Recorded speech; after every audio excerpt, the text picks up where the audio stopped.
नमस्कार दोस्तों। हमारे देश की हालत आज काफ़ी पतली है।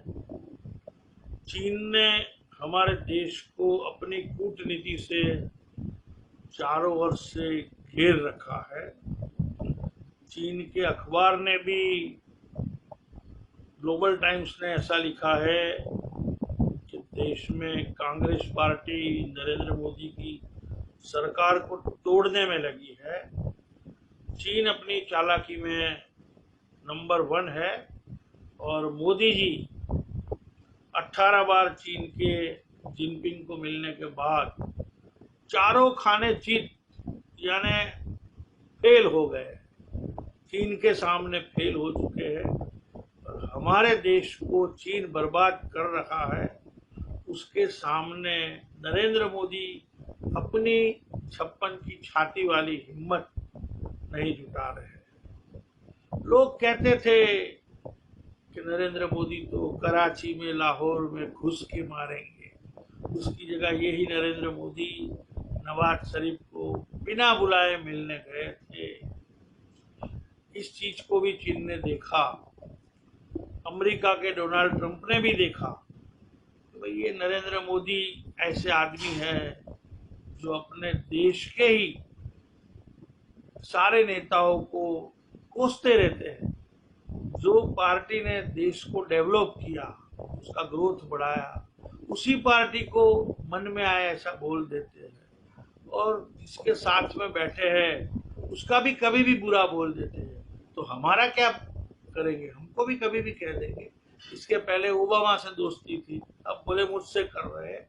मतलब कि विश्व के सारे जो राजनेता है वो नरेंद्र मोदी की बातों को जान गए हैं कि इनमें से सच हमको नहीं मिलेगा। जो भी मिलेगा वो फैब्रिकेटेड मिलेगा, झूठ बात मिलेगी दिखावे की। उस चीज को देखने के बाद अमेरिका हो, जापान हो या चीन हो या दुनिया के कोई भी बड़े देश हो, समझ चुके हैं कि भाई नरेंद्र मोदी से हाय हल्लो के रिश्ते और दूरी बनाना ही हमारे लिए तो बेटर होगा। चीन ने क्या किया? हिंदुस्तान के जो मोदी जी के यार दोस्त थे, इनके साथ उसका बिजनेस बढ़ा है, लेकिन चीन तो हमारा दुश्मन ही है। अमेरिका की नीति देखते हैं तो इंडियन आदमियों के जो यहाँ से जाने वाले इनके खिलाफ की नीति है और नवंबर का जो चुनाव प्रेसिडेंट का वहां खत्म होगा, उसके बाद अगर दोबारा ट्रंप आते हैं या बाइडेन आते हैं, जो भी आते हैं, तो नरेंद्र मोदी जी के साथ इतने रिलेशन नहीं रखने वाले, ये हमें दिख रहा। और मोदी जी ने जो 2002 से जो भाषण दिए हैं, आज तक जो देते आ रहे हैं, इनके भाषण में क्या है? देश को जो आगे बढ़ाने वाले नेता थे, इनके पर ही इनकी उंगली है। उन्होंने तो पिछले 6 साल में देश को बर्बाद ही किया है। देवेदार इतना कर दिया है कि जितना कर्जा 40 साल में पहले नहीं हुआ था, इतना कर्जा उन्होंने 6 साल में देश के ऊपर थोप दिया और कुछ भी नहीं है। है क्या? डेवलप के नाम पे क्या है?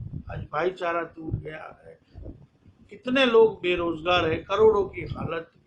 इनकी जवाबदेही किस पर है? तो भाई नरेंद्र भाई मोदी जी पर। और मोदी जी कर भी क्या रहे हैं? आज कोरोना काल में भी क्या है? जो सजाया संवारा है पहले के प्रधानमंत्रियों ने, उसको मोदी जी बेच रहे हैं। अगर वो बेच रहे हैं तो क्यों बेच रहे हैं? अगर वो घाटे में हैं तो इनके यार दोस्त वो कंपनियां क्यों ले रहे हैं? और ये सरकारी कंपनी प्रॉफिट में है तो मोदी जी बेच क्यों रहे हैं? कुछ समझते हैं कि मैं देश को बर्बाद ही कर रहा हूं, देश को आबाद नहीं कर रहा हूं। इनके पास डिग्री से लगाकर आज तक की जो नीति है उसमें भी सच नहीं है। देश के जो 80-90 करोड़ लोग आज भी 2 टाइम की रोटी के लिए तरस रहे हैं, अपने घर के लिए भी तरस रहे हैं कि हमारी छत कब होगी।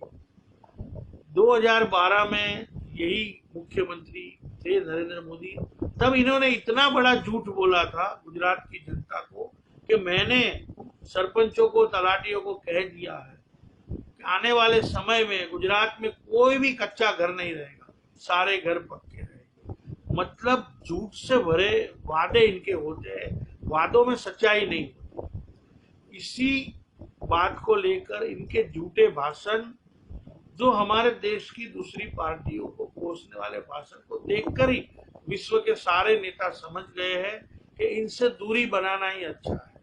अब हमें यह देखना है कि एक इंसान जो सारे नेताओं को झूठा कहता है, देश को डेवलप करने वाले को झूठा कहता है, तो दुनिया के दूसरे नेता ऐसे इंसान पर कभी विश्वास करेंगे? नहीं करेंगे। समझेंगे कि यह आदमी सेल्फी है, मतलबी है, वो अपने लिए ही सब करता है। तो इनके कारण हमारे देश को आज और भी बर्बाद होना पड़ा। बुलेट ट्रेन के लिए जापान ने जो लोन की बात की थी, कोऑपरेटिंग करने की बात थी, वो भी अब नहीं है। जापान के लोग यानी जापान की कंपनियां, भारत सरकार ने जो टेंडर बाहर दिए हैं कि भाई बुलेट ट्रेन की रेक चाहिए, वो भरने को तैयार नहीं है।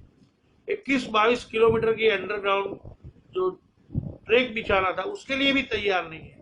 तो अब 2022 में नरेंद्र मोदी को जो बुलेट ट्रेन चालू करनी थी, वो फिर 2023 हुई। अब ऐसी हालत है कि 2027-28 में भी नहीं होगा। इससे हमको एक बात सोचनी है देश की जनता को कि आने वाले समय में जो मोदी ने यानी पुराने एमओयू करे हैं, उसमें वर्ल्ड की कोई भी कंट्री से हमें सपोर्ट, सहकार नहीं मिलने वाला, क्योंकि इन पे भरोसा कोई देश को अब नहीं लग रहा है और उसका नतीजा, खामियाजा हमारे देश की जनता को ही भुगतना पड़ेगा।